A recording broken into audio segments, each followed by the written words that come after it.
నీ స్వరము వినిపించు ప్రభువా, నీ దాసుడాలకించున్. నీ స్వరము వినిపించు ప్రభువా, నీ దాసుడాలకించున్. నీ వాక్యమును నేర్పించు, దాని యందు నడచునట్లు నీతో.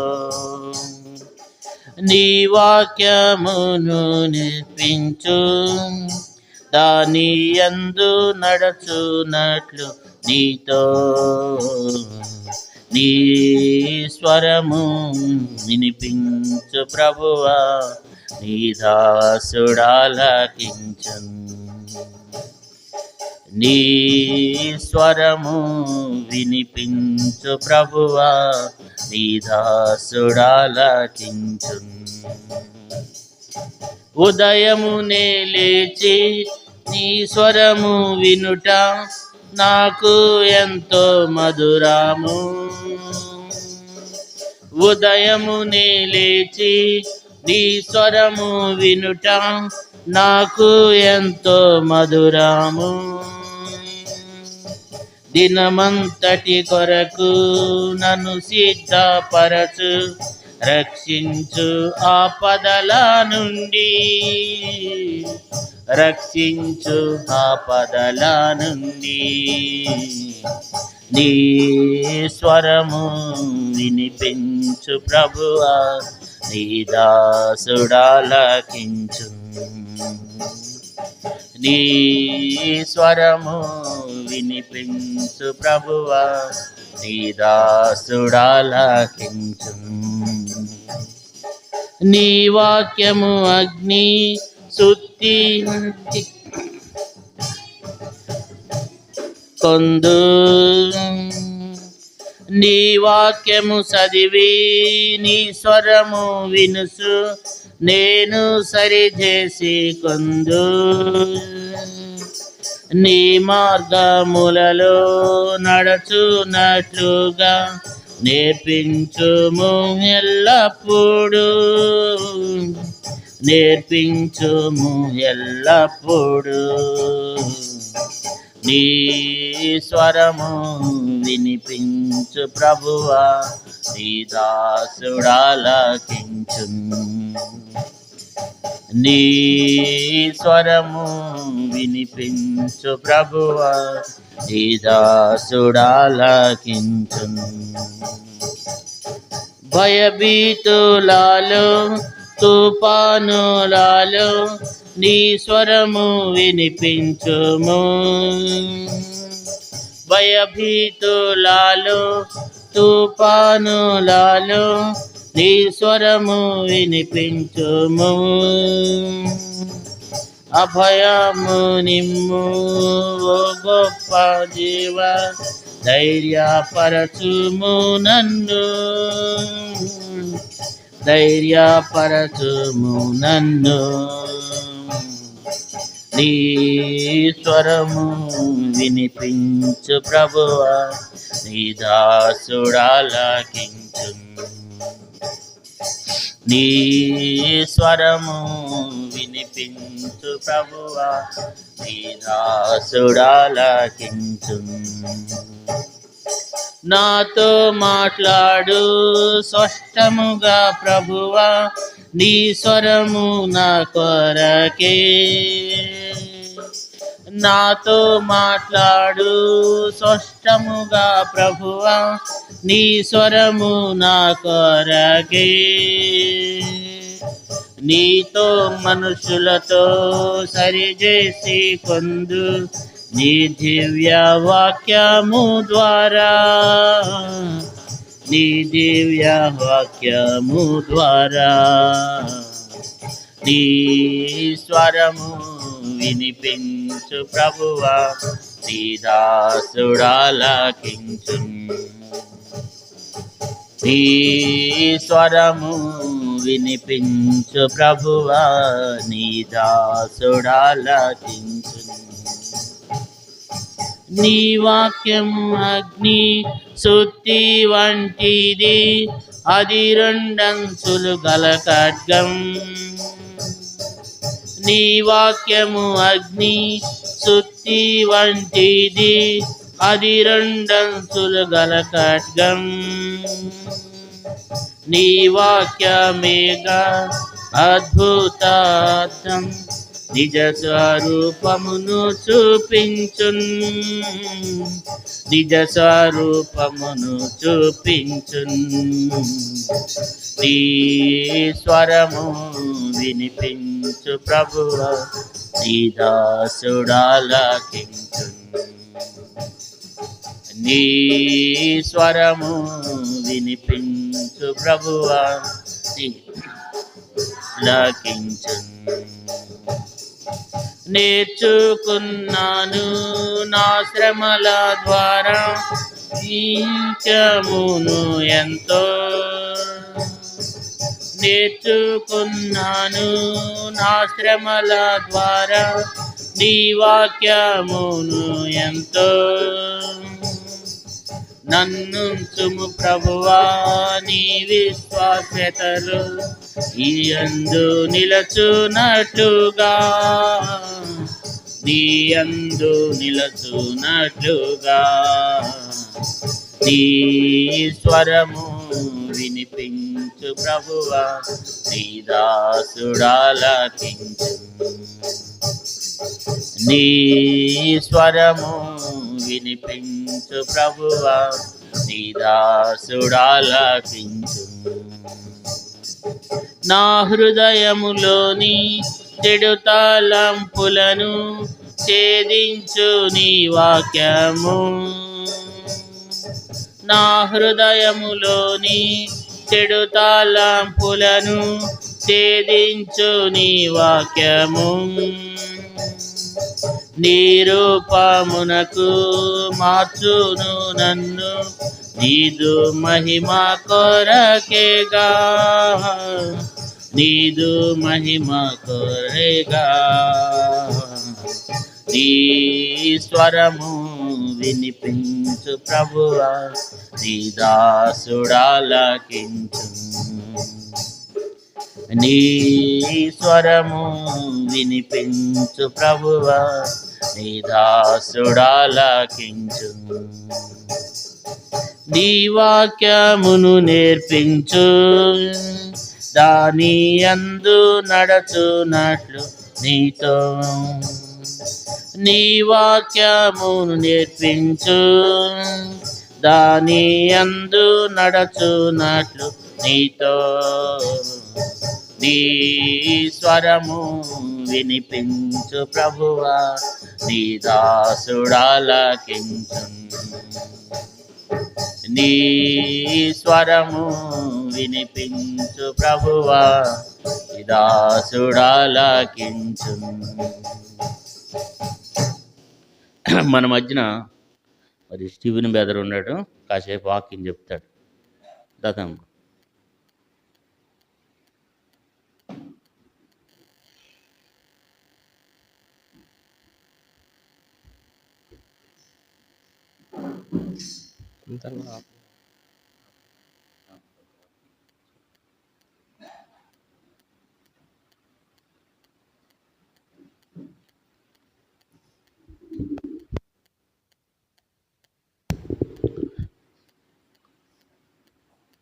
అందరికీ ప్రైజ్ ది లార్డ్.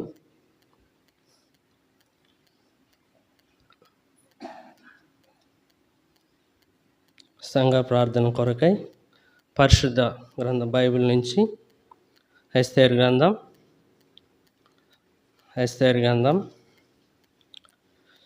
4వ అధ్యాయము. ఎస్తేరు గ్రంథం 4వ అధ్యాయము 15వ వచనం నుంచి 17వ వచనం వరకు మార్చి చదువుకుందాం. దయతో సహకరించండి. అప్పుడు ఎస్తేరు మొర్దెకైతో మరలా ఇట్లా నేను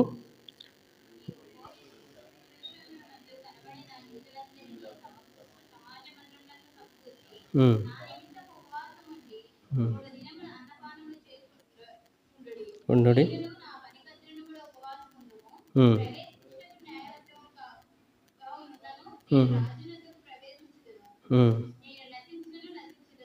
అటువలే మొర్దెకై బయలుదేరి ఎస్తేరుని తనకు ఆజ్ఞాపించిన ఎంతటి ప్రకారము జరిగించాను. అయితే ప్రార్థన చేసుకుందాం. కళ్ళు మూసుకోండి. పరిశుద్ధుడా, ప్రేమగల తండ్రి, దయగల ప్రభువా, నీ దాసుని ప్రభువా, సంఘ ప్రార్థనలు అయోధ్య దాసుని అనుకుని నీ ప్రజలు కావాల్సిన మరి దేవా వాటిని అందించమని ప్రభువా ప్రార్థిస్తున్నాను. సహాయం చేయండి. ఈ ప్రజలకు అర్థమయ్యే రీతిలో నన్ను వాడుకోవాలని ప్రార్థిస్తున్నాను. దాని గురించి వారక్షకుడైన యేసు క్రీస్తుని అడుగుతున్నాం తండ్రి.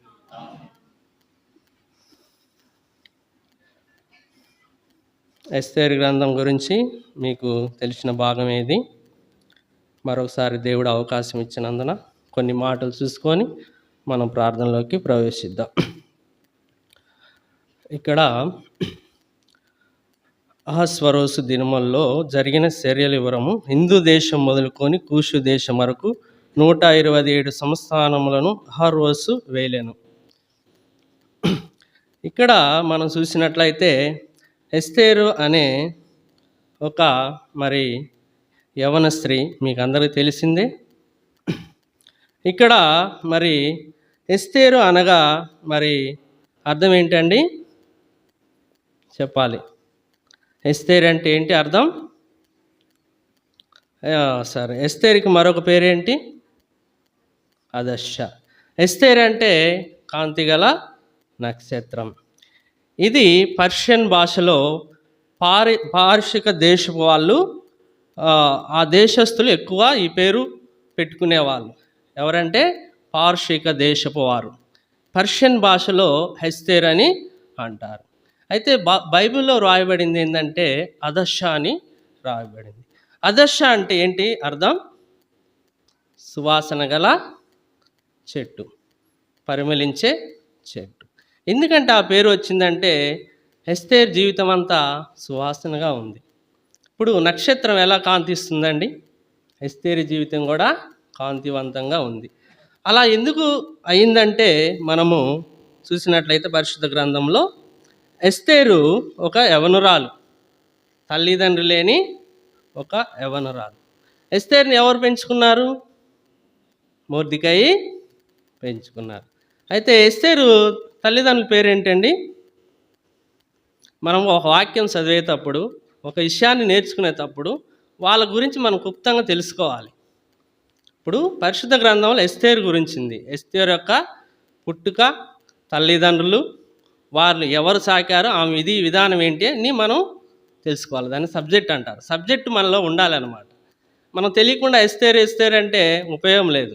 ఎస్తేరు గురించి మనం తెలుసుకోవాలి. అసలు ఎస్తేరు ఏంటి? ఎస్తేరు చేసింది ఏంటి? దేవుడి కొరకు ఎలా ప్రయాసపడింది ఎస్తేరు? దేవుని నామాన్ని ఎలా గణపరిచింది? మనం ఇవన్నీ ఎస్తేరు గ్రంథంలో చదివితే అర్థమవుద్ది. కాబట్టి మనం చూసినట్లయితే ఎస్తేరు తల్లి మరి ఎస్తేరు గ్రంథం 9వ అధ్యాయము 29వ వచనం. దయతో ఒకరు చదవండి. 9:29.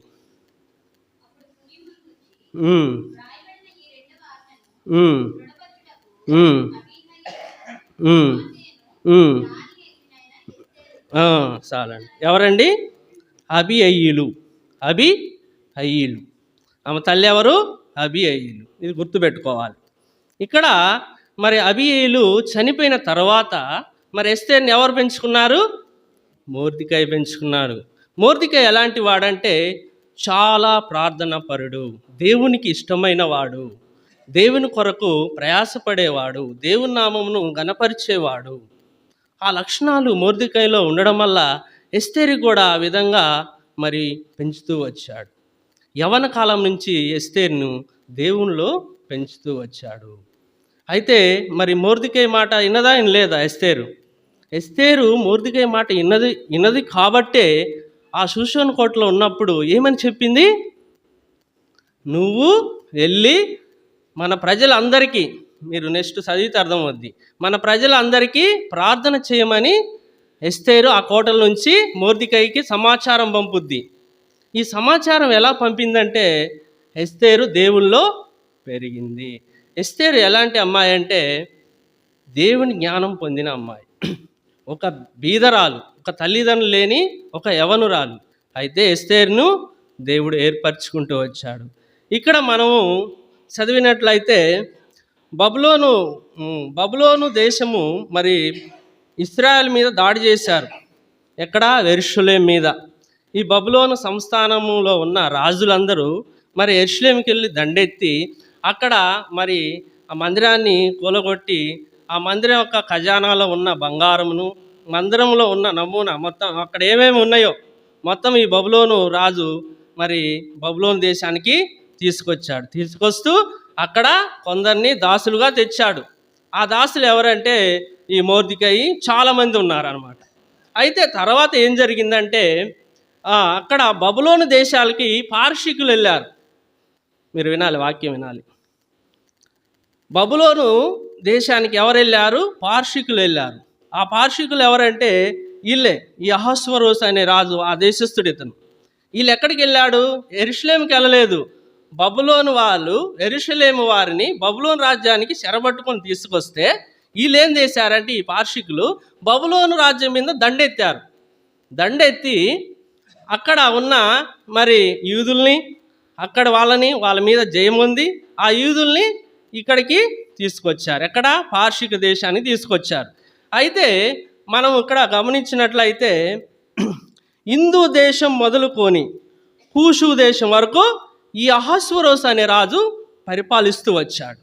అయితే బైబిల్లో మనం చూసినట్లయితే హిందూ దేశం అనే పదం ఎక్కడుందంటే ఎస్తేరు గ్రంథంలో ఉంది. హిందూ దేశం అంటే ఏంటండి? మన ఇండియా. అయితే ఈ ఎన్ని సంస్థానాలంటే 127 సంస్థానాలు, 127 దేశాలని ఒక రాజు పరిపాలిస్తున్నాడు. ఆయన ఎవరంటే అహస్వరోసు. అయితే ఆ కాలంలో మొర్దెకై, ఎస్తేరు, కొంతమంది యూదులు ఆ అహస్వరోసు సంస్థానంలో మరి ఆ దేశంలో వీళ్ళు ఉంటూ వచ్చారు. అయితే ఇక్కడ జరిగింది ఏంటంటే మరి అహస్వరోసు ఒక హిందును ఆ రాజ్యంలో, ఆ కోటలో ఒక హిందుని ఏర్పాటు చేస్తాడు. అయితే మంత్రులు, భటులు, అక్కడ ఉన్న పెద్దలందరూ వచ్చి ఆ హిందువులో పాల్గొని మరి ఫుల్లుగా తాగేస్తారు. తాగేసి రాజు కూడా తాగుతాడు. అయితే రాజుకు ఒక కోరిక కలుగుద్ది. ఏమని కలుగుద్దండి? రాజు భార్య వాళ్ళ ముందుకు వచ్చి నాట్యం చేయాలి. ఆ భార్య పేరు ఏంటండి? వస్తి మరి రాజుల ముందట, మంత్రుల ముందట, భటుల ముందట నాట్యం చేయాలని అహస్వరోస్ ఆజ్ఞయిస్తాడు. అయితే వస్తి దాన్ని తిరస్కరిస్తుంది. తిరస్కరించిన తర్వాత మరి రాజుకి కోపం వస్తుంది, రౌద్రుడవుతాడు. నా మాట వినదా? రాణి నా మాట వినదా? ఈ సంస్థానంలో 127 దేశాలకు నేను రాజును, నా మాట వినదా అని వస్తిని ఆ సంస్థానం నుంచి రాణిగా తీసివేస్తాడు, పంపించి వేస్తాడు. అక్కడ ప్రజలకు ఒక ఆజ్ఞ రాస్తాడు, ఎవరైనా భర్త మాట వినాలి. అయితే ఇవన్నీ చదివినట్లయితే మనం చెప్పుకుంటూ పోతే టైం సరిపోదు. కాబట్టి తర్వాత జరిగింది ఏంటంటే వస్తి వెళ్ళిపోయిన తర్వాత ఇంకా నెక్స్ట్ రాని ఎవరు లేరు. చూడండి దేవుడు ప్రణాళికలు ఎలా ఉంటాయో చూడండి. మనకు ఊహకు అందనివి, మన ఊహకి అందవు. దేవుడు చేసే కార్యాలు అలా ఉంటాయి. అయితే దేవుడు ఈ కార్యం ఎందుకు చేశాడంటే ఆ స్థానంలోకి ఎస్తేరుని తీసుకురావాలి, తన ప్రజలను రక్షించుకోవాలి. అయితే రాజు ఆజ్ఞయిస్తాడు, ఈ షూషాను కోట ప్రాంతాల్లో ఎక్కడ కన్యకలు ఎవరెవరు ఉంటారో మొత్తాన్ని తీసుకొచ్చి కోటలో పెట్టమని వాళ్ళ కాపలాదారులకి, భటులకి ఆజ్ఞయిస్తాడు. అయితే వీళ్ళు ఏం చేస్తారు? మొత్తము ఎక్కడక కన్యకలు ఉన్నారో, పెళ్లి కాని పిల్లలు ఎక్కడెక్కడ ఉన్నారో, వయసు వచ్చిన వాళ్ళందరినీ తీసుకొచ్చి ఆ రాజు కోటలో పెడతారు. అయితే మరి ఆ తరుణంలో ఎస్తేరు కూడా తీసుకొని పోతారు. అయితే మొర్దెకై ఒక మాట అంటాడు, అమ్మా నువ్వు యూదురాలని వాళ్ళకు చెప్పొద్దు, ముందే జాగ్రత్తగా. అంటే మొర్దెకై చాలా తెలివి గలవాడు, జ్ఞానం గలవాడు. నువ్వు యూదురాలని చెప్పొద్దు వాళ్ళకని ముందే చెప్తాడు. అయితే ఎస్తేరు వెళ్ళి మరి ఆ కోటలో ఉంటుంది. అయితే తర్వాత ఏం జరిగింది మనం చూసినట్లయితే 2వ అధ్యాయము 17వ వచనం చదవండి. ప్రేమించెను, దయాదాక్షణ్యాలు పొందింది. చూడండి, చాలు ఎలా పొందిందండి? దయ పొందిందంట. చాలామంది కన్యకలు ఉన్నారు, చాలామంది అందగతులు ఉన్నారు, చాలామంది అలంకరించుకున్నారు. మరి ఆ కోటలో మరి వాళ్ళకి ఏమేం కావాలి, ఆభరణాలు, వస్త్రాలు, ఖరీదు అని అన్నీ వేసుకున్నారు. కానీ ఎవరి మీద రాజుకి దయ పుట్టలేదు. కానీ ఎస్తేరు మీద ఒక పేదరాలు, తల్లిదండ్రులు లేని బిడ్డ, ఆమె మీద మరి అహస్వరోజుకి ఇష్టం పుట్టింది, దయ పుట్టింది. చూడండి దేవుడి కార్యము ఎలా ఉన్నాయో. అయితే ఇదంతా ఎందుకు జరుగుతుందంటే కేవలం మొర్దెకై నేర్పించిన దేవుని ప్రేమ, దేవుని భక్తి, ప్రార్థన చేయడం. ఈ అయితే మొర్దెకై ఈ ఎస్తేరుకి ఇవన్నీ నేర్పించడం బట్టే మరి ఎస్తేరు మీద రాజుకి కనికరం కలిగింది. ఎస్తేరు కోటలో పోయి మరి ఆ కోటలో ఆ స్త్రీలకు, ఆ కన్యలకి విలాసవంతమైన జీవితం గడుపుతున్నారు, కావాల్సిన ఫుడ్, కావాల్సిన నగలు. అయితే ఎస్తేరు ఏం చేసింది? మనం అనుకుందాం, ఏం చేసిందండి? ప్రార్థన చేస్తుంది, ప్రార్థన చేసుకుంటుంది. ఖచ్చితంగా అదే జరుగుతుంది. ఎందుకంటే ఇప్పుడు ఎగ్జాంపుల్ మనం ఉన్నామండి. మనము ఇప్పుడు కువైట్ ఉంది, కువైట్ వాళ్ళు మనల్ని చెరపట్టుకుని వెళ్ళిపోతారు. పోయినప్పుడు మన ఇండియా మీదకి వచ్చి దండెత్తి కువైట్ వాళ్ళు తీసుకెళ్తారు. కువైటు రాజు సంస్థానంలో మనం ఉంచుతారు. వాళ్ళు ఉంచి కొంతమందిని సెలెక్ట్ చేసి వీళ్ళు మనకు పనికొచ్చాలు, ఉపయోగపడే వాళ్ళని ఒక కోటలో పెడతారు మనల్ని. అయితే మనకి విలాసవంతం జీవితం, ఫుడ్ అన్నీ దొరుకుతాయి, కానీ మనకు బాధ అనేది ఉంటుంది. తల్లిదండ్రులు లేరు, మా బంధువులు లేరు, వీళ్ళంతా ఎవరో. అప్పుడు ఎవరు గుర్తొస్తారు? దేవుడు గుర్తొస్తాడు. కాబట్టి ఎస్తేరు కూడా మరి ప్రార్థన చేస్తుంది. ఆ ప్రార్థన చేయబట్టే ఒకానొక దినమున రాజు దగ్గరికి వెళ్ళింది. రాజు రోజు ఒకరిని పంపిస్తారు రాజు దగ్గరికి. అయితే ఒకానొక దినమున వెళ్ళిన తరువాత రాజుకి ఈమె మీద దయ పుడుతూ వచ్చింది. కాబట్టి దయ పుట్టిన తర్వాత ఆమెను రాజు రాణిగా చేసుకుంటాడు. అయితే అదే తరుణంలో జరిగింది ఏంటంటే, ఇక్కడ మనం ఎస్తేరు గ్రంథంలో చూసుకున్నట్లయితే ఇక్కడ 4 పేర్లు గ్రంథం అంతా తిరుగుతుంటాయి. ఎవరండి? 1 మొర్దెకై, 2 అహస్వరోసు, 3 ఎస్తేరు, 4 అమాన్. ఈ 4 పేర్లు ఈ గ్రంథంలో వినపడుతుంటాయి మనకి. ఈ గ్రంథం అంతా ఈ 4 మధ్యలోనే తిరుగుతూ ఉంటుంది అన్నమాట. అయితే ఇక్కడ ఏం జరిగిందంటే మనం చూసినట్లయితే 3వ అధ్యాయము, ఎస్తేరు గ్రంథం 3వ అధ్యాయము 1వ వచనం. తరువాత అహస్వరోసు హమోదాత, సరిగి చదవాలి బైబిలు.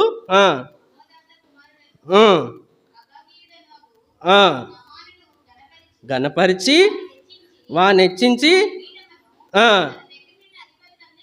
ఎత్తుగా నుంచెను. చాలమ్మ. అయితే ఇక్కడ ఈ అమాన్ అనేవాడు మంత్రి, రాజు తర్వాత ఇతడే. మరి ఆ దేశంలో 127 సంస్థానంలో ఏది చెప్పినా మరి ఈయన మాట వినాలి, ఈ అమాన్ మాట వినాలి. అయితే ఈడు ఎవరంటే అహస్వరోసు అమ్మోదాద కుమారుడగు అగాయుడగు అమ్నోను గణపరిచి వారిని హెచ్చించి. ఈ అగాయుడగు అమోను, అగాయులు అంటే ఎవరు? అసలు అమోనీలు అంటే ఎవరు? వాళ్ళు ఎక్కడి నుంచి వచ్చారు చెప్పండి? ఇతను ఎక్కడి నుంచి వచ్చాడు? ఇప్పుడు నా పేరు స్టీఫెన్ అండి, మా నాన్న పేరు అబ్రహాము. నేను ఎక్కడి నుంచి వచ్చా? మా తండ్రి నుంచి వచ్చా. మనం సృష్టించిన దేవుడు కాదనడం లేదు. లోక సంబంధంగా నాకు ఒక తండ్రి ఉండు, మా తండ్రి పేరు అబ్రహాము. సరే, ఒకప్పుడు హిందువులు ఉన్నప్పుడు వెంకటయ్య, నా పేరు శ్రీనివాస్, ఇలా పేర్లనే ఉంటాయి. కానీ అమ్మోను అనేవాడు ఎక్కడి నుంచి వచ్చాడు? చదవండి. సమూయేలు రాసిన మొదటి గ్రంథం 15వ అధ్యాయం 32వ వచనం. ఇది మీకు తెలిసిన భాగమే. ఈ అమానీయులు ఎక్కడి నుంచి వచ్చారు? చదవండి. రాజైన అగాగు. చాలు. ఈ అగాగు ఎవరు? ఈ అగాగు ఎవరండి? చెప్పాలి మీరు. ఈ అగాగు ఎవరంటే, సౌలు ఇశ్రాయేలును పరిపాలిస్తున్నప్పుడు సమూయేలు ఒక మాట చెప్తాడు. సమూయేలు, నువ్వు అమోనీయుల మీదకి వెళ్ళి యుద్ధంలో వాళ్ళని జయం పొందిన తర్వాత మొత్తాన్ని నిర్మూలించమంటాడు. అయితే సౌలు ఏం చేస్తాడు? ఎద్దులను, ఆ గొర్రెలను, ఆ మొత్తాన్ని కొన్ని మంచి మంచి ఉండించుకుంటాడు. అయితే రాజును కూడా ఈ అగాగును చంపడు. ఈ అగాగు ఎవడు? ఇశ్రాయేలు శత్రువు. చదవండి మళ్ళీ ఒకసారి. సమూయేలు చెప్పాను. వచ్చి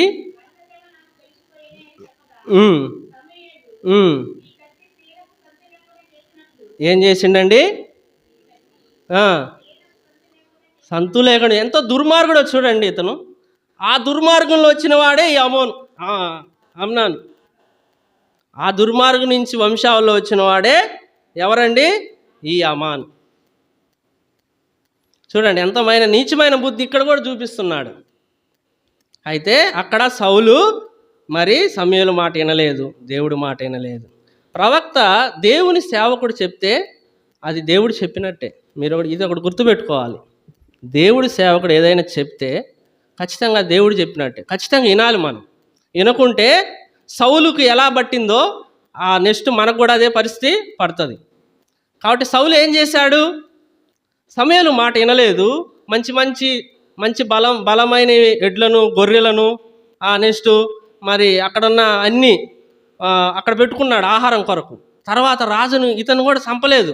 ఎందుకు చంపలేదంటే రాజుల కాలంలో మరి యుద్ధాలు మరి దండెత్తి వచ్చినప్పుడు సైన్యము ఈ రాజులు ఏం చేస్తారంటే మరి విలువైన వస్తువులు, బంగారము కొన్ని రహస్యమైన ప్లేసులో పెడతారు. అవి దాచి యుద్ధానికి పోతారు. అయితే సౌలు ఏం ప్లాన్ చేశాడు?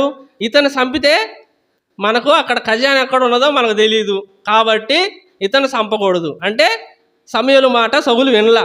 ఎందుకంటే బంగారం కోసం ఆశించి చంపకుండా అట్టే పెట్టాడు. అయితే మరి సమూయేలు ఏం చేశాడు? చదవండి లాస్ట్లో.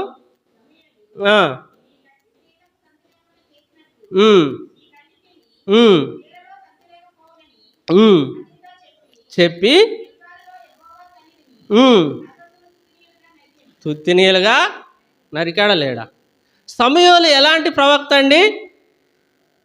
మన సమూయేలు గ్రంథంలో చదివితే సమూయేలు గ్రామానికి వస్తుంటే జనులంట భయపడతారంట. ఎలాంటి ప్రవక్త అండి సమూయేలు? సమూయేలు చెప్తే ఎందుకు చేయలేదు సౌలు? అంటే రాజయ్య వరకు ఆయనకి గర్వం పెరిగింది. సమూయేలు ఎలాంటి ప్రవక్త అంటే ఇప్పుడు తుమ్మిడి గ్రామం ఉంది, సమూయేలు వస్తున్నాడు, తుమ్మిడి పొలిమేర నుంచి వస్తున్నాడు. విశ్వాసులు కొందరు అమ్మ సమూయేలు వస్తున్నాడు, అమ్మ జాగ్రత్త, ఏం చెప్తాడో అని గడగడగడ వణుకుతున్నారనమాట.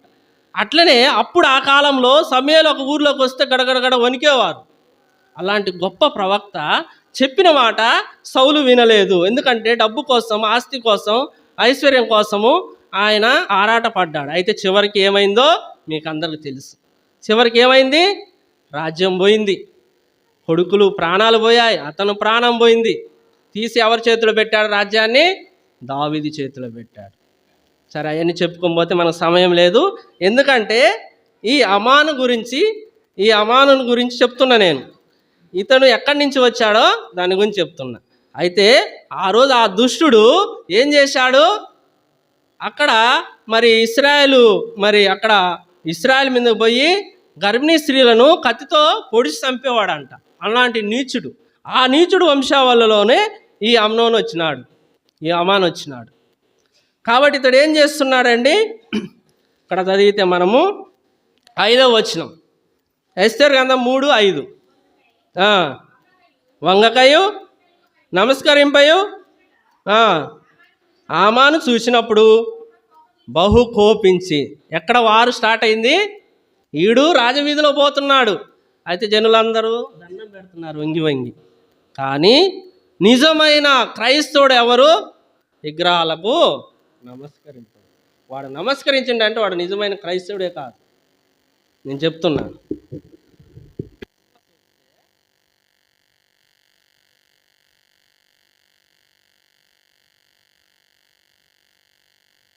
ఏం చేస్తారండి? డీజే బాక్సులు పెట్టి డ్యాన్సులు వేస్తారా? ఎంత తప్పులు చేస్తున్నారండి. డీజే బాక్సులు పెట్టి డ్యాన్సులు వేయడం, సినిమా పాటలు పెట్టుకోవడం విస్తారంగా. నిజమైన క్రైస్తవుడు ఆ పనులు చేస్తాడా? చేయడు. వాళ్ళు నిజమైన క్రైస్తవులు కాదు. లోకానుసారులు, దేవుడు పేరు చెప్పుకొని బతికేవాళ్ళు, దేవుడికి అవమానం తెచ్చేవాళ్ళు. కాబట్టి మనం చూసినట్లయితే మన ప్రాంతాల క్రిస్మస్ స్టార్ట్ అయినాంచి ఈ లాస్యం వాళ్ళు, ఆది క్రైస్తులు ఏం చేస్తుంటారు, డీజే బాక్సులు పెట్టి అన్నీలు కూడా చేయరు, అంత ఘోరంగా చేస్తారు. వాళ్ళ పెళ్ళిళ్ళు చూడండి, అన్నీలు కూడా ఆ సాంగ్యాలు ఆ సంప్రదాయాలు ఉండవు, అంత ఘోరంగా చేస్తారు వాళ్ళ పెళ్ళిళ్ళు కూడా. కాబట్టి నిజమైన క్రైస్తవుడు మొర్దెకైలాగా జీవించాలి, మొర్దెకైలాగా యథార్థంగా ఉండాలి, మొర్దెకైలాగా ప్రార్థనా పరుడై ఉండాలి. నువ్వు ఎప్పుడైతే నీ జీవితంలో ప్రార్థనా పరురాలు ఉంటావో, లేక ప్రార్థనా పరుడై ఉంటావో, నీ బిడ్డలు, నీ వంశావళి అభివృద్ధి చెందుద్ది. నువ్వే కొలత కొలుస్తావో నీ పిల్లలు కూడా అదే కొలత కొలుస్తారు. నువ్వు ప్రార్థన పిల్లలకు నేర్పిస్తే వాళ్ళు కూడా ప్రార్థన పరులుగా దేవుడు తీర్చిదిద్దుతాడు. నువ్వు కానీ వాళ్ళకు నేర్పించకపోయినట్లయితే వాళ్ళు విచ్చలవిడిగా లోకంలో జీవిస్తారు. కాబట్టి ఇక్కడ మొర్దెకై ఏం చేశాడు, ఎస్తేరు దేవుడి మార్గంలో నడిపిస్తూ వచ్చాడు. ఎస్తేర్ని మరి వాక్యానుసారంగా జీవింపజేస్తూ వచ్చాడు, తన బాధ్యత నిర్వర్తించాడు. చూడండి, తల్లి లేని బిడ్డని ఎంతో ప్రేమగా పెంచాడు మొర్దెకై. అయితే ఇక్కడ ఏం చేస్తున్నాడు, ఈ అమాను వచ్చినప్పుడు మరి నమస్కరించలే. దేవుడికి ఒక్కడికి మనము తల వంచి ప్రార్థన చేయాలి. ఎవరు తల వంచకూడదు, ఎక్కడ తల వంచకూడదు, ఏ విగ్రహాల కాడ మనం తల వంచకూడదు, ఏ ప్రసాదాలు తినకూడదు, విగ్రహాల కాడ బలిచిన ఏది తినకూడదు, అది చాలా తప్పు. కాబట్టి ఇక్కడ మరి మొర్దెకై ఆయనకి నమస్కారం పెట్టలే. అక్కడి నుంచి వారు స్టార్ట్ అయింది. అది మనసులో పెట్టుకొని వాడు కుట్ర పన్నుతూ వచ్చాడు. కుట్ర పన్నుతూ వచ్చి రాజు దగ్గరికి పోయి ఏం చెప్పాడు, రాజా మన దేశము ప్రమాదంలో పడింది. మనం చదవాలంటే చాలా టైం పట్టుద్దండి, మామూలుగా చెప్తున్నాను.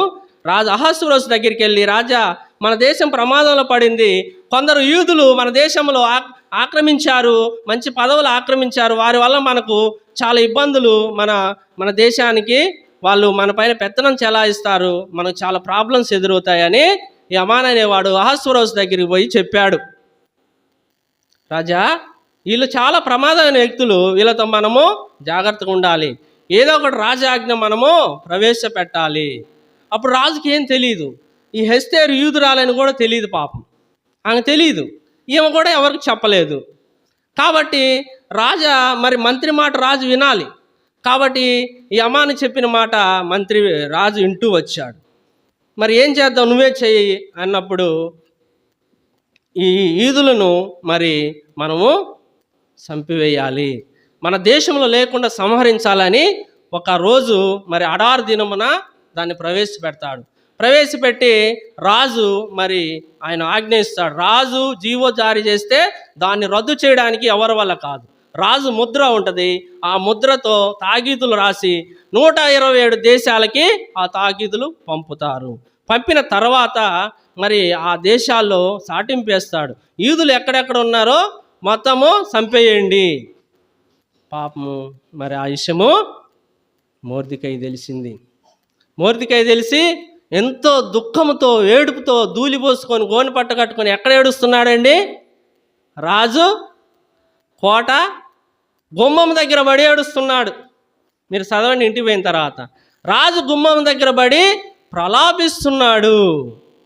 అయితే అక్కడ కాపలాదారులు చూసి, ఇతను మొర్దెకై ఎస్తేరును సాకిన తండ్రి, ఏమై ఉండొచ్చు అని ఎస్తేరుకు పోయి చెప్తారు. ఈ మొర్దెకై గుమ్మం దగ్గర పడి ఏడుస్తున్నాడమ్మా, మరి ఏందమ్మా మాకు అర్థం కాలేనప్పుడు ఎస్తేరు ఏమంటుంది, పోయి విషయం ఏంటో తెలుసుకోండి అని వాళ్ళకు ఆజ్ఞయిస్తుంది. అయితే వాళ్ళు మొర్దెకై అడిగినప్పుడు ఇలా మరి ఒక జీవో జారీ అయింది, మరి యూదులందరూ చంపేయాలని మరి అమాను జీవో జారీ చేయించారు రాజు చేత అని చెప్తుంది. అప్పుడు ఎస్తేరు ఏం చేసిందండి, ఎస్తేరు పోయి రాజు దగ్గర పోయి, రాజా నేను రానిని, నా మాట వినాలి, నువ్వు నా ప్రజలను రక్షించుకోవాలి నేను అన్నదండి? అనలేదు. ఏం చేసింది, ఇక్కడ 4వ అధ్యాయము 16వ వచనం చదవండి. యూదులందరినీ సమాజ మందిరం అంటే ఏంటండి, దేవుని పరిశుద్ధ మందిరం. సమాజ మందిరంకి సమకూర్చి నా నిమిత్తం ఉపవాసం ఉండి 3 దినములు అన్నపానములు చేయకుండుడి. ఆ, ఆ, ఉమ్, ఆ, ఆ, ఆ, ఆ, ఆ, ఆ, జరిగించెను. ఏమన్నదండి? నేను నశించను. చూడండి ఎంత త్యాగము. ఎవరండి ఒకరికొకరు చనిపోయేది? ఎవరు చెప్పండి? లోకంలో ఒకరికొకరు చనిపోయేది ఎవరు? ఎవరు చనిపోయారు చెప్పండి? చెప్పాలి. యేసు ప్రభువే చనిపోయాడు. అయితే ఎస్తేరు ఏమంటుంది? నేను నశించదను, మీరు ప్రార్థన చేయండి. నేను రాజు దగ్గరికి వెళ్తాను. రాజు దగ్గరికి వెళ్ళాలంటే ఆజ్ఞ ఉండాలి, అపాయింట్మెంట్ తీసుకోవాలి. సీఎంని కలవాలంటే ఏం చేయాలి? వారం ముందే అపాయింట్మెంట్ తీసుకోవాలి. ఆయన ఎప్పుడు ఖాళీగా ఉండే ఎవరికి తెలియదు. అక్కడ పిఏలు ఉంటారు, మరి వాళ్ళకి చెప్పినప్పుడు వాళ్ళు పలానా డేటు పలానా రోజు అని మనకు చెప్తారు. కానీ అపాయింట్మెంట్ తీసుకోవాలి. అయితే ఎస్తేరు అపాయింట్మెంట్ తీసుకునే మరి టైం లేదు. లేట్ అయితే ఈ అమాన్ అనేవాడు అందరిని చంపేస్తాడని ఒక భయం. కాబట్టి ఏం చెప్పిందంటే తన పనికెత్తెలు మరి యూదులందరినీ, మొర్దెకై ఏం చెప్పింది? యూదులందరినీ సమకూర్చి సమాజ మందిరం తీసుకెళ్ళి ప్రార్థన చేయండి. ఏం చేయాలి? ప్రార్థన చేయాలి. కష్టం వస్తే మనం ఏం చేయాలి? ప్రార్థన చేసుకోవాలి. ప్రార్థన చేయకుండా ఆ ఇల్లు తిరిగి, అమ్మా నాకు బాధ వచ్చింది, నా పరిస్థితి నాది, ఇది మా కుటుంబం ఇదని ఇల్లు తిరిగి చెప్పుకుంటున్నారా? అది చాలా తప్పు. నీకు కష్టం వస్తే, నీకు ప్రాబ్లం వస్తే, నీకు బాధ వస్తే కూర్చో, ఇంటిలో కూర్చో, తలుపులు వేసుకో, ప్రార్థన చేసుకో. ఖచ్చితంగా దేవుడు నిన్ను ఆ సమస్య నుండి బయటికి తీసుకొస్తాడు. అంతేకాకుండా కనపచ్చిన వాళ్ళందరికీ పోయి నాకు ఈ బాధ వచ్చింది, ఈ బాధ అంటే మనుషులకు చెప్పొద్దు ఏ విషయం. ఏం చేస్తారు వాళ్ళు? వేలన చేస్తారు. మనుషులు చెప్తే వేలన చేస్తారు. ఎస్తేరు ఎవరు చెప్పింది? రాజ్యం అంతా ప్రకటించిందా? ప్రకటించలేదు. మొర్దెకైకి ఏం చెప్పింది? యూదులందరూ సమకూర్చుకో, మందిరం దగ్గర పోయి ప్రార్థన చేసుకో, నేను నా చెల్లికెత్తులు కూడా ప్రార్థన ఉపవాసంతో ప్రార్థన చేస్తాను. దేవుడు విన్నాడా వినలేదా ప్రార్థన? ఖచ్చితంగా ఎస్తేరు ప్రార్థన విన్న దేవుడు నీ ప్రార్థన నా ప్రార్థన కూడా దేవుడు వింటాడు. కాబట్టి మనకి ఏదైనా సమస్య వస్తే ప్రార్థన చేసుకోవడం ఇంపార్టెంట్. సంఘం కొరకు, పరిచర్య కొరకు, మరి సంఘంలో అనేక మంది మరి వస్తారు, ఆగిపోతుంటారు. వాళ్ళ కొరకు మీరు ప్రార్థన చేస్తున్నారా? ఎందుకులేండి మా కుటుంబం నేను వచ్చి చాలనుకుంటున్నారా? నెహెమ్యా ఏమని ప్రార్థన చేశాడు చెప్పండి? నెహెమ్యా ఏమని ప్రార్థన చేశాడండి? అయ్యా నా ప్రజలు దోషం చేసినారు, పాపం చేసినారు, క్షమించు తండ్రి. గోనె పట్టు కట్టుకొని మరి ఎంతో ప్రలాపిస్తూ ఏడ్చాడు. నెహెమ్యా పాపం చేశాడా? మరి ఎందుకు చేశాడు ప్రార్థన? బాధ్యత. మరి నీకుంది నాకుంది ఆ బాధ్యత. ఒక కుటుంబం ఆగిపోయిందంటే మరి వాళ్ళ గురించి మనం ప్రార్థన చేస్తున్నావా? వాడు నన్ను అన్నాడు, ఈ మాట అన్నాడు, ఆ మాట అన్నాడు అని రాకుంటే పోని. వాడు దేవుడు తెలీదా? దేవుడు తెలిసి కూడా లోకంలో తిరుగుతున్నాడు, వాడు కర్మ వాడు తినిపోతాడు అంటారు. అది తప్పు. కాబట్టి మనం ఏం చేయాలంటే ప్రార్థన అనేది చేయాలి. ఏ సమస్యలతో ఆగిపోయాడో, వాళ్ళ కుటుంబ సమస్యలు ఏంటో, అపవాది ఎప్పుడు మన వెంపడి పొంచేసుకొని తిరుగుతుంటుంది. అది ఎక్కడెక్కడ మరి సమస్యలు క్రియేట్ చేయాలని. కాబట్టి మనం ఏం చేయాలంటే ప్రార్థన చేయాలి. మన బాధ్యత ఏంది?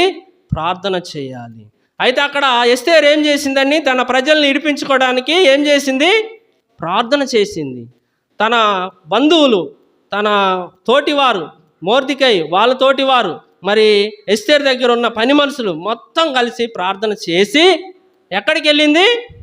రాజు దగ్గరికి వెళ్ళింది.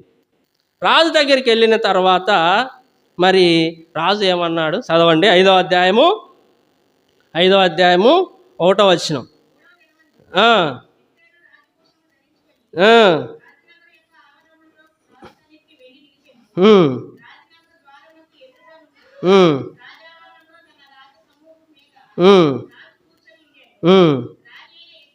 ఎస్తేరు నిలబడి రాజు చూడగా దయ పుట్టింది. ఏం పుట్టిందండి? దయ పుట్టింది. ఫస్ట్ ఎక్కడ పుట్టింది దయ రాజుకి? ఎక్కడ పుట్టిందండి? 2వ అధ్యాయము 17వ వచనంలో పుట్టింది. తర్వాత ఎక్కడ పుట్టింది? 5వ అధ్యాయంలో పుట్టింది. దయ అనేది ఎంత మరి బహుమానమో చూడండి. దయ. ఆ దయ ఎలా పుడుతుందంటే దేవుడి దగ్గర నుంచి మన మనసులోకి దేవుడు ఆజ్ఞాపిస్తే ఆ దయ మన మనసులోకి వచ్చి పుట్టుద్ది. కాబట్టి ఇక్కడ రాజు దగ్గరికి పోవడానికి ఆమె అపాయింట్మెంట్ తీసుకోలేదు. అపాయింట్మెంట్ తీసుకోకుండా రాజు దగ్గరికి పోతే వాడు మరణపాత్రుడు, మరణమే వానికి. రాజు ఆజ్ఞ లేనిది ఎవడు రాజు దగ్గరికి పోకూడదు, పోతే వాడికి మరణమే. కాబట్టి ఎస్తేరు పోయింది. పోయిన తర్వాత ఏమని పుట్టింది? దయ పుట్టింది. ఎక్కడి నుంచి వచ్చింది ఆ దయ? ప్రార్థన ద్వారా దేవుడు అహస్వరోసుకి దయ పుట్టించాడు. మనం గుర్తుపెట్టుకోవాలి. మా నాన్నకు హార్ట్ సర్జరీ అయింది. అయితే మా నాన్నకు హార్ట్ సర్జరీ అయింది. అయిన ఒక 5-6 సంవత్సరాల తర్వాత సేమ్ మా అమ్మకు కూడా అదే ప్రాబ్లం వచ్చింది. ఒక ఆర్ఎంపీ డాక్టర్ దగ్గరికి తీసుకెళ్తే ఆయన కొంచెం అది ఈసీజీ తీసి ఈమెకు హార్ట్ ప్రాబ్లం ఉందండి, ఇమీడియట్లీగా మీరు పెద్ద హాస్పిటల్ తీసుకెళ్ళండి అని చెప్పారు. నెల్లూరులో ఫేమస్ హాస్పిటల్ నారాయణ హాస్పిటల్ తీసుకెళ్ళాం. వాళ్ళు మరి టెస్టులు చేసి యాంజియోగ్రామ్ చేయాలని చెప్పారు. అప్పుడు మరి యాంజియోగ్రామ్ అంటే మీకు తెలిసే ఉంటుంది. ఇక్కడి నుంచి ఇంజెక్షను హార్ట్లో పంపిస్తారు. యాంజియోగ్రామ్ చేయాలి అని చెప్పారు. అయితే నేనేం ప్రార్థన చేశాను, ప్రభువా మా నాన్నకు హార్ట్ సర్జరీ అయింది, ఈమెకు కూడా హార్ట్ సర్జరీ అయితే పరిస్థితి ఏంది, ఎవరు చూసుకుంటారు? ఇప్పుడు మనము పనుల నిమిత్తం ఎక్కడికక్కడికి వెళ్తుంటామండి. ఇంటి దగ్గర ఒక్కరన్నా బాగుంటే ఒక్కరన్నా చూసుకుంటారు కదా. నేను ప్రార్థన చేశా, ప్రభువా మరి హార్ట్ సర్జరీ కాకుండా మరి దీన్ని తీసివేయి, ఇలా జరగకూడదు అని నేను ప్రార్థన చేశాను. అయితే దేవుడు హల్పునైన నా ప్రార్థన ఆలకించి యాంజియోగ్రామ్ చేసిన తర్వాత ఎలాంటి ప్రాబ్లం లేదు, నార్మల్ మెడిసిన్ వాడితే చాలని చెప్పారు. ఎలా జరిగిందండి ఇదంతా రియల్ అండి నేను చెప్పేది, ఏదో గొప్పలకు కాదు, రియల్. కాబట్టి మనము ప్రార్థన చేయాలి. ఎస్తేరు ఏం చేసిందండి? ప్రార్థన చేసింది. ప్రార్థన చేయబట్టి మరి అహాస్వరోసుకి దయ పుట్టింది ఎస్తేరు మీద. పుట్టి తర్వాత పరిణామాలు మీకు తెలుసు. కాబట్టి ఈ అమానుగాడు ఏం చేశాడు? మొర్దెకై దండం పెట్టలేదని జీవో జారీ చేశాడు, వీధులను చంపాలని ప్లాన్ చేశాడు. కానీ అయితే మొర్దెకైని చంపాలని ఒక ఉరికొయ్యను తయారు చేస్తాడు. మీరు ఇంటికి వెళ్ళిన తర్వాత ఎస్తేరు గ్రంథం చదవండి, అర్థమవుతుంది.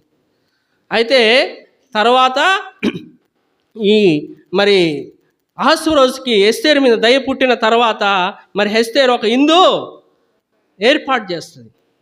ఆ ఇందుకి ఎవరిని పిలిపిస్తుంది? ఈ అమాను పిలిపిస్తుంది. అమాను రాజును పిలిపిస్తుంది. అయితే ఆ ఇందులో మరి క్లియర్గా అమానికి అర్థమైపోద్ది, అమాంతో చెప్తుంది. అయితే రాజు సముఖంలో రాణి దగ్గర ఉంటాడు. అయితే రాణికి తర్వాత మరి రాజుకు కూడా రాణి చెప్తుంది, వీడు మా బంధువుల్ని నన్ను చంపాలని జీవో జారీ చేశాడు. చూడండి దేవుడు అద్భుతాలు ఎలా ఉంటాయి. ఏం చేశాడు? ఈ అమాన్ అనేవాడు యూదులందరిని సంహరించాలని ఒక జీవో మరి రాజు దగ్గర రాజుకి లేనిపోని అని చెప్పి ఒక జీవోని తెస్తాడు. తెచ్చిన తర్వాత మరి ఆ జీవో జారీ చేసిన యూదుల్లో రాణి కూడా ఉంది. మరి రాణి చంపితే రాజుకి ఎలా ఉంటుందండి? అప్పుడు రాజు తెలుసుకుంటాడు విషయం. మీరు చదివితే అర్థమవుద్ది, టైం లేదు కాబట్టి క్లుప్తంగా చెప్తున్నాను. అయితే రాజుకి విషయము తెలుస్తుంది. తెలిసిన తక్షణం ఏం జరుగుద్ది? హమాను మొర్దెకై కోసము చేయించిన కొయ్య తీసుకెళ్ళి అమాంతంగా ఊరి తీపిస్తారు. చూడండి, ఎవరు తవ్వుకున్న కొంతలో ఈ లోక సామెత, ఎవరు తవ్వుకున్న కొంతలో వాడు. కాబట్టి దేవుడి బిడ్డలకు వ్యతిరేకంగా ఏదైనా చేస్తే ఖచ్చితంగా నష్టపోతాం. మనము మరి మన పరిసరాల ప్రాంతాల్లో మందిరంలో కానీ ఎక్కడ కాబట్టి మనం క్రైస్తవులుగా అందరూ కలిసి ఉండాలి. కలిసి చిన్న చిన్న మనస్పర్ధలు ఉన్న క్షమాపణ వేడుకొని మరి అందరు కలిసి మరి సమాజంగా మనము ప్రార్థన చేయాలి. చూడండి, ఇక్కడ మరి ఎస్తేరు చేసిన ప్రార్థన వల్ల చూడండి వాళ్ళ మరి వంశావళిని, వాళ్ళ బంధుమిత్రుల్ని, వాళ్ళ జాతిని రక్షించుకుంటూ వచ్చింది. ఎస్తేరు ఎవరండి? ఒక పేదరాలు, తల్లిదండ్రులు లేని బిడ్డ, ఒక మొర్దెకై దగ్గర పెంచబడిన బిడ్డ. చూడండి దేవుడు దయ పొందిందంటే కేవలం ఎలా పొందిందండి? దేవుని యందు భయభక్తులు కలిగింది, ప్రార్థనా పరురాలు, దేవుణ్ణి వెతికింది, దేవునిలో యథార్థంగా ఉన్నది. ముఖ్యంగా దేవుని దయ పొందిన స్త్రీ ఎవరంటే ఎస్తేరు. ఎక్కడ తీసుకెళ్ళి పెట్టాడండి ఎస్తేర్ని? ఒక పూరి గుడిసెలో పూటకు అన్నం లేక ఇబ్బందులు పడే ఎస్తేరును ఎక్కడ తీసుకెళ్ళి పెట్టాడు దేవుడు? షూషాను కోట అంటే 127 సంవత్సరాలకు అధిపతి అయిన రాజు దగ్గర కూర్చుండబెట్టాడు. ఎంత గొప్ప కార్యం చేశాడు. ఇది ఎలా జరిగిందండి? ప్రార్థన వలన. కాబట్టి మన జీవితాల్లో కూడా ఎస్తేరులాగా ఉండాలంటే మనం ఏం చేయాలి? ప్రార్థన చేయాలి. సంఘం కొరకు, ప్రజల కొరకు, నశించిపోతున్న మన చుట్టుపక్కల ప్రజల కొరకు, మన బంధువుల కొరకు, రక్త సంబంధీయుల కొరకు మనం కన్నీటితో ప్రార్థన చేయాలి. మన కుటుంబం కొరకు కాదు. మన కుటుంబం కొరకు రోజు చేసుకుంటాం, కానీ మన అన్నదమ్ములు ఉన్నారు, మన బంధుమిత్రులు ఉన్నారు, రక్త సంబంధికులు ఎంతోమంది ఉన్నారు, స్నేహితులు ఉన్నారు. వాళ్ళందరి కొరకు మనము ప్రార్థన చేయాలి.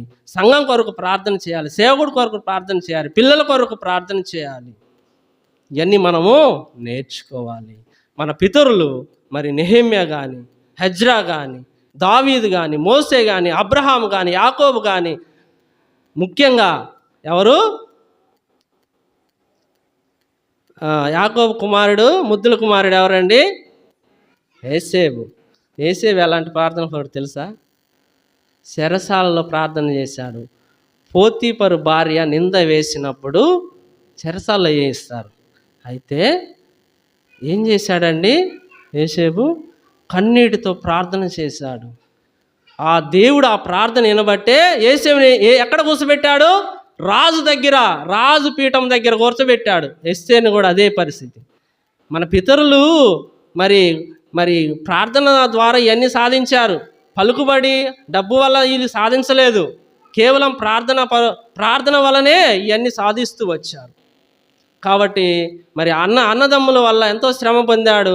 మరి గోతిలో వేశారు, చంపడానికి చూశారు, అమ్మి వేశారు ఐగుప్తుకి యేసేపుని. అలాంటి యేసేపులో దేవుని భక్తి, భయము, యథార్థ ఉన్నది కాబట్టే మరి ఐగుప్తు దేశానికి మంత్రిగా అయ్యాడు. యేసేపు మాటలేంది? ఎవడైనా కాలైనా చేయైనా ఎత్తకూడదని ఫరో ఆజ్ఞ ఇస్తాడు. చూడండి ఎంత అది వండర్ అండి అది మనం అనుకుంటేనే. కాబట్టి ఎస్తేరు జీవితంలో కూడా ఎస్తేరును మరి దేవుని దయ వలన మరి రాజు దగ్గర పోయి కూసబెట్టాడు. తర్వాత తనకు శత్రువులు మరి ఆ జాతిని లేకుండా చేయాలని తలిచిన ఈ అమాను ఉరికొయ్య మీద ఆడే తెచ్చాడు వాడు చేసుకున్న దాంట్లో. మరి ఇవన్నీ ఎలా సాధించిందంటే ప్రార్థన ద్వారా. కాబట్టి మనం ఒక మాట చూసుకొని ముగించుకుందాం. ఎఫెసీయులకు రాసిన పత్రిక 6వ అధ్యాయము 17వ వచనం. ఎఫెసీయులకు రాసిన పత్రిక 6 మరియు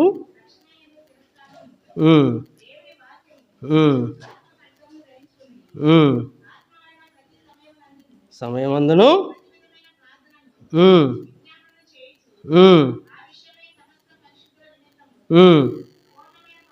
పూర్ణమైన పట్టుదలతో విజ్ఞాపన చేయించు మెలకువ ఉండుడి.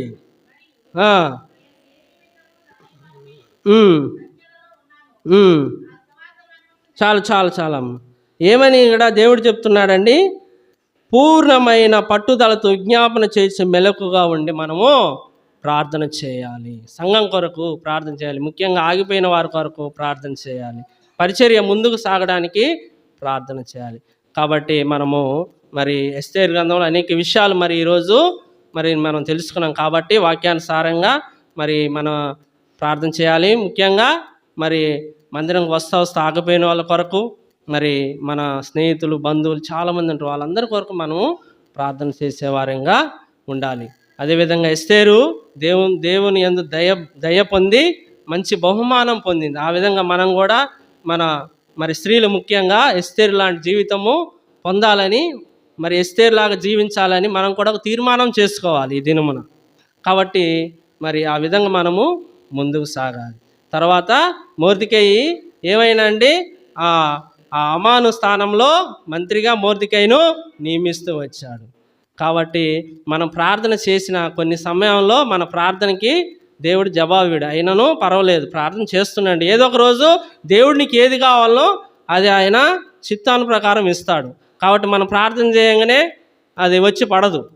అంటే దేవుడికి తెలుసు ఇతనికి ఏది ఇవ్వాలో అదే ఇవ్వాలని. కాబట్టి మనం ఏం చేయాలి? మెలకుగా ఉండి ప్రార్థన చేయాలి. అపవాది ఎలా ఉందండి? ఎవరిని మృంగుదునా అని గర్జించు సింహం వలె ఈ లోకంలో ఏం చేస్తుంది? అది తిరుగుచున్నది. కాబట్టి దాని కుయుక్తుల నుంచి మనం బయటపడాలంటే మనము ప్రార్థన చేయాలి. అది అమాంతంగా మింగడానికి ట్రై చేస్తుంది. మింగడం అంటే ఏంది? కొండశీలు ఏం చేస్తుంది? గొర్రెల్ని ఏదైనా ఒక్కసారి మింగేస్తుంది. మింగడం అంటే అది ఇత్తు సెకండ్లో జరిగిపోవాలి. అంటే అదేవిధంగా అపవాది కూడా మనల్ని మింగడానికి ట్రై చేస్తుంది. ఇప్పుడు మనం అన్నం తింటామండి. అన్నం తినేటప్పుడు మింగుతామా, నవిలి మింగుతామా? నిదానంగా నవిలి మింగుతాం. ఒకవేళ మింగం కదా అని గుట్ట. కాబట్టి అపవాది, ఎగ్జాంపుల్ చెప్తున్నా, అపవాది ఏం చేస్తుందంటే అమాంతంగా మింగడానికి అటు ఇటు కాకిలాగా తిరుగుతున్నది. కాబట్టి మనం మెలకువగా ఉండి ప్రార్థన చేసి మరి దేవుళ్ళో ఎస్తేరు లాంటి జీవితం, మొర్దెకై లాంటి జీవితం మనం కూడా జీవించాలని ఈ దినమున తీర్మానం చేసుకోవాలని నాకు మనవి. దేవుడి వాక్యాన్ని దీవించును గాక.